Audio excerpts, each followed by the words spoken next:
Hey guys, this is Pete with GIS Solutions. Today I'm going to show you how to create a hosted feature layer in ArcGIS Online without having to use ArcGIS Pro. Stay tuned.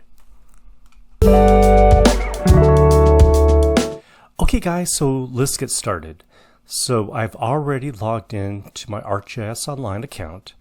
I'm under Content, My Content, and I created a folder called Demo. So now I'll go ahead and create a new feature layer. I will navigate to this button here, New Item, and click on Feature Layer. Since I'm creating a brand new one from scratch, I'm going to use Define Your Own Layer. Otherwise, if you have an existing layer you could build off of, you could use this option. If you have an existing template, URL, or even host like a CSV, Excel, or shapefile that you want to just host, you could do it using this method. But let's go back to this top one and make sure it's selected and click on Next. Now by default, it's going to give a layer name. I'm going to change that to Sporting Field.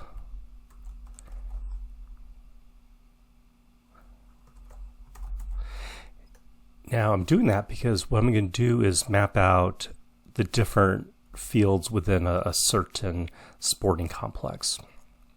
And we'll circle back to this, of course. By default, it's labeled as a point layer, or excuse me, by default it's selected as point layer, but there's also a line layer, polygon layer, multi-point layer, and a table. But let's go ahead and select on polygon layer. And these options I'm going to leave as defaulted off. I'm not going to add any GPS information. Z values, that's more for a 3D off the ground type of measurement. And here are some M values for measure.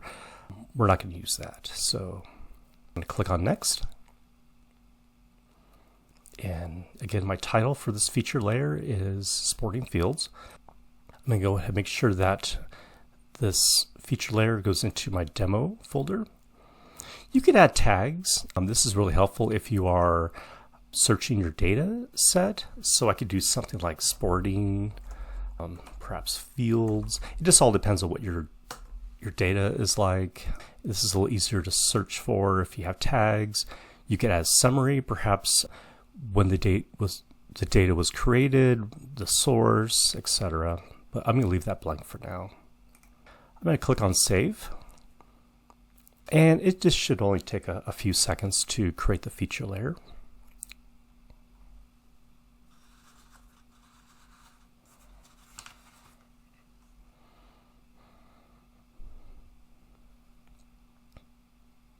Okay, so my feature layer is created. And what we want to do is go over here to Settings. We want to enable certain features. Let's go from the top down, some of the more important ones. You can make this an authoritative layer by clicking this. Anytime you see this turn blue or switched over to the right, it means it's active. If it's gray, it's not, it's off. So you can mark it as authoritative. If you want to keep a couple layers for historic sake and list as deprecated, you could do that as well. I have it, my settings are defaulted where the deletion management is turned on, so this layer can't be accidentally deleted. You could do extent. This is really helpful. Depends on how your organization is set up. It might be to a certain region or state. Right now mine is to the United States, but I could either manually adjust where I want this layer to encompass. I could do so that way. I could move it around. I could use these again to my organization's extent, region, or recurrent feature layer I have in there. That means if I have something existing in my area of study, I could assign my new layer to have that same extent. I could draw on the map. I could put in coordinates or adjust these. or I could even type in a certain location or use my location. So let's go ahead and do this.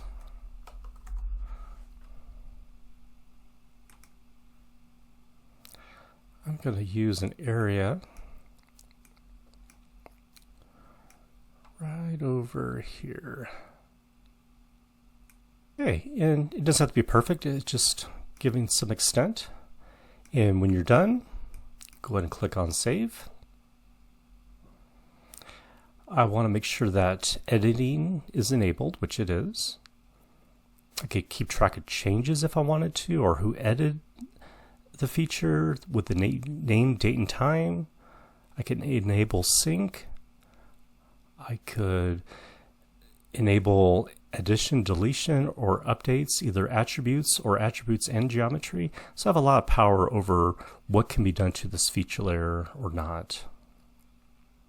Who could see them? And if I want the data to be able to be exported to like a CSV, GeoJSON, shapefile, that's always a great thing to have to keep things more flexible. And click on Save when you're done with that. I'm going to scroll back up to the top. We're done with settings. Let's go over to Data. In here, by default, we have the shape area, shape length, and attachments. But we want to add some fields. To do so, we just click on this button here, Add Field. And you could select either text, numeric, or dates. I'm just going to select text for this instance. And my only option here is string, so I'll do so. I will click Next. In my field name, I'm going to say name. And the display name is going to be the same. Now, if I had a name where I wanted a space, like maybe, how about field? Let's change this to field name. I couldn't do this, field name with a space. I need to have an underscore. Now, the display name could have that space, field name. Because this is literally what's going to be displayed. This is what's on the back end in the attribute table, and spaces are not permitted to exist there. We could adjust the length of this field. By default, it's 256 characters. Say this is just a short note, or the field, you don't need a whole lot of text. You could always bring that down to 10 or 50, or however, or you could just keep it as 256 defaulted. You can allow null values or not. In this case, if it's blank, ArcGIS Online will actually display an error. You can have a default value if you want, and so forth. But I'm going to leave all this defaulted. I'm going to add the field. And let's add one more field. Let's do a numeric one this time. We'll do double, because it's just going to be a simple range of numbers. And click on Next. I'm going to say field number. Again, I'm using an underscore because there's a space there. Field number. Okay. Add field. There we go. So we have our field name and field number, and these are the display names here. Okay, so let's go ahead and go back to our content. In my demo folder here, I have my new feature layer, sporting fields. Now I could either just go up here to map, get a new map, and add this feature, or if you already have a map, you would open that and we would add this. Or you could just click onto the feature layer if you don't have a map and just open it that way. There's no right or wrong way, but we could go ahead and open up the feature layer in the map viewer. So this is a blank map, it's untitled. And maybe I'll go ahead and just save it now. So save as, I'm going to call this Sporting Fields Map. This is just a display name. It doesn't need to have the underscores. I'm going to just save this in my demo folder. I don't care about tags at this point, and I'm going to click on Save. So I have Sporting Field Maps. And here's my Sporting Field feature layer. Again, if I go to these three dots, I could show the table. And again, here are my new fields that I created. Field name, field number. Okay, and I'm going to change my base map to just the imagery because I want to see the sporting fields here.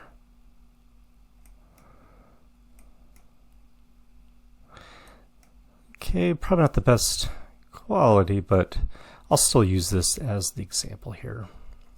So as you see, there's like a ball field here, soccer field. Got 1, 2, 3, possibly 4. This is not going to be a perfect thing, but just more as an example. So let's just get these 3 here. So making sure my layer is selected here, and over here to the right, I'm going to select on Edit, New Feature, and I could just do a polygon, I could do a free-handed polygon, I could just do a rectangle or a square, or excuse me, circle.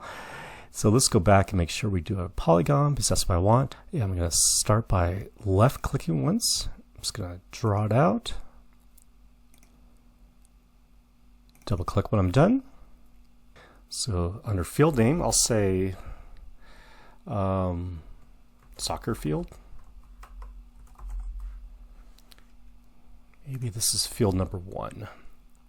By default, there is an attachment field where I could maybe include like a document, like a PDF, Word document, a spreadsheet, or even like a photo, like a JPEG, something of this field if I wanted to.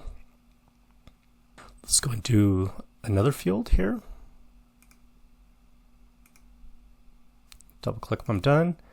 Perhaps this is a football field. Again, this is just an example. And this is field number 2. Create a number 2. And let's do one more.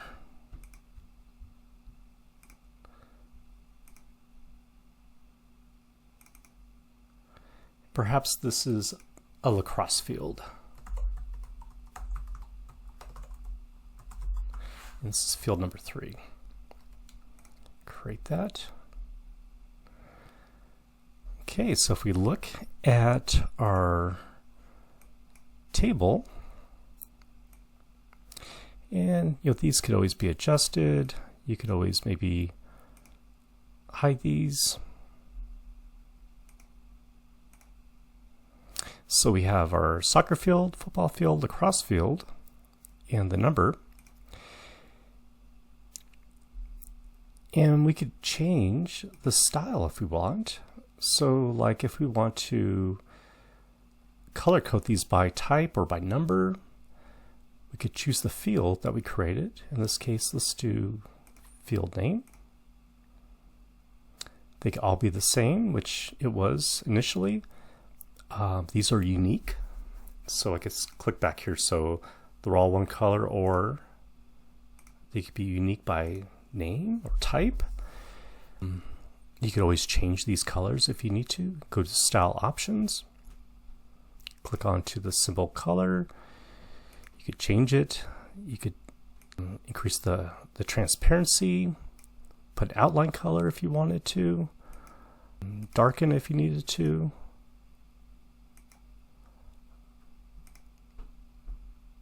Maybe you don't want green, but you wanted more like a yellow, or if you have a hex number you could put in there. There's so many options you could do. Increase the fill, maybe you wanted the outline darker. So you guys get the point there. So there you go. So this was an example on how to create a hosted feature layer in ArcGIS Online directly without having to use ArcGIS Pro. Thanks so much for watching, and as always, if you have any questions, please feel free to leave that comment down below. And if you found value in this video, please like and subscribe. That definitely helps the channel. As always, thank you so much for watching, and we'll see you next time.